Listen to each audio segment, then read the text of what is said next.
Greetings everyone, it is Zakhele here and we are back with our weekly videos. This week we want to talk about inflation, a personal favorite subject of mine. I usually rail against the South African Reserve Bank. I swear if you were to just look up my name on the internet and just look up inflation or the Reserve Bank, there will be quite a few articles of me talking about how unconstitutional some of the things that institution does, and in general how unjust inflation as a thing is, right? So what is inflation? Well, inflation is when the purchasing power of your money, your medium of exchange, loses its value because it has increased in supply, right? So this means that when there are more rands chasing less and less goods, the value of those rands will decrease, right? The laws of supply and demand. When the supply of something increases, most likely the price of that thing will decrease. And when we're talking about inflation, really we could say we are talking about the price of money, and the price of money would be how much things can that money get you, right? So inflation in real terms means that if I have 10 rands today, this 10 rands maybe buys me 2 goods,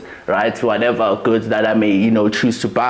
And then if I have 10 rands this time next year, that 10 rands now buys me only a single good, right? The same amount of money, just only with the passage of time, it fetches me less things. And that is inflation. It means that the value of that 10 rand I have in my hand, or the price of it really, it has gone down. It now fetches less and less goods in the marketplace. This is something that has been normalized all across the world, by the way, an injustice, and I want to state how unjust it is. But particularly in South Africa, though, we are talking about it because we are going to have our CPI numbers announced pretty soon, I think this week, and the South African Reserve Bank will also come out with an interest rate, announcement from their MPC, and we want to talk about it. Is inflation good? As we've just mentioned, inflation really is one of the worst things that has happened in modern civilization. Think of all the people who are working each and every day to provide value to one another, and then their governments, just by increasing the supply of money that they print, by the way, right? That they print out of nothing, really. That they print out of thin air, all to stimulate their economy according to them. But the effect that has is that the overall value of the real money that is generated by people through them serving one another in the economy tends to lose its value. Then that means that people progressively are buying less and less stuff with the same money that they have, and within a context like the technological world, where the production of goods is getting much and much more faster, cheaper through automation, the ancillary effect should be that we should be paying less and less for goods because their production costs are decreasing, right?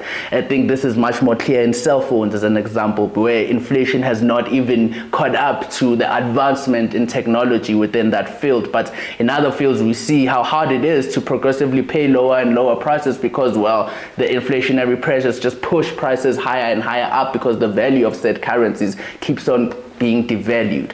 And another most disheartening aspects of inflation, right, that I want to talk about, since in South Africa we're recently talking about taxes and funding the state, is the bracket creep in taxation that is caused by inflation, right? As I said, think of you pay taxes on your 10 rand, right? Your 10 rand that is valued at a particular, amount that fetches you certain goods and services. With taxation rates not being adjusted for inflation, right? Not being adjusted for the decrease in the value of said money, it means that if I'm buying 2 goods this year with my 10 rands and I'm taxed at 10%, I will still be taxed at that 10% next year, even though I will now be buying a single good, right? Meaning the value of my money would have went down. I would have less money in real terms because I would not be able to buy the same amount of things I did, whilst the value of the tax that is extracted for me has not been adjusted to show a decrease in this value of money, meaning that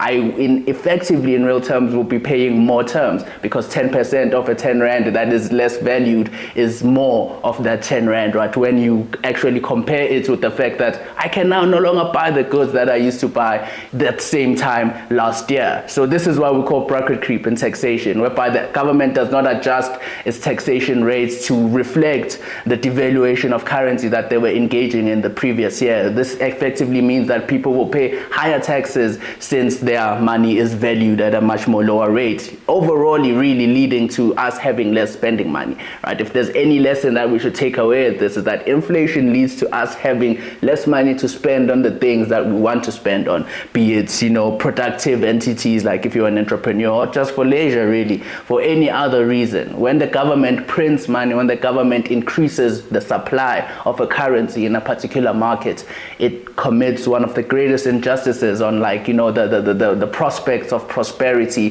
for its people in that jurisdiction, because it undermines every productivity that they will partake in, because they will partake in said productive activity under the context of their entire medium of exchange being undermined, being undervalued.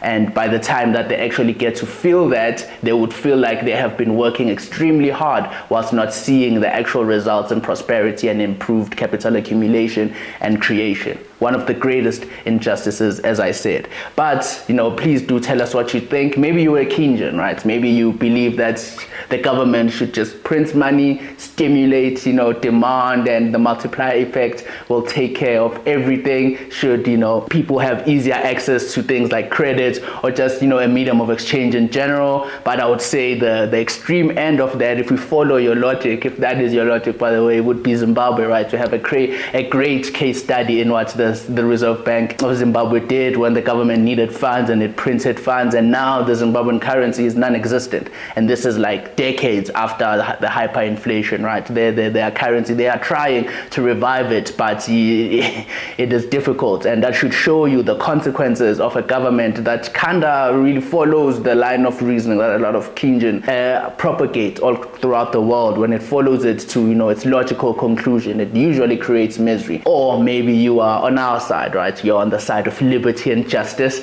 I would like to think you do not believe that reserve banks should even have the authority to increase their monetary supply, but that would necessitate us having to talk about things like fractional reserve banking and the legality thereof. Maybe a topic for another day, right? Fractional reserve banking. But yeah, maybe you're on our side, you are heavily opposed to inflation like I am, and yeah, we pretty much want the Reserve Bank to follow its constitutional duty, because our constitution says that it should protect the value of our currency, and inflation by its nature undermines that thing, and it can be stopped if the Reserve Bank just stops printing money. Tell us what you think below, right? Let us know your thoughts. Like the video if you agree, even if you disagree. Share it with everyone that you know, and yeah, always stay free.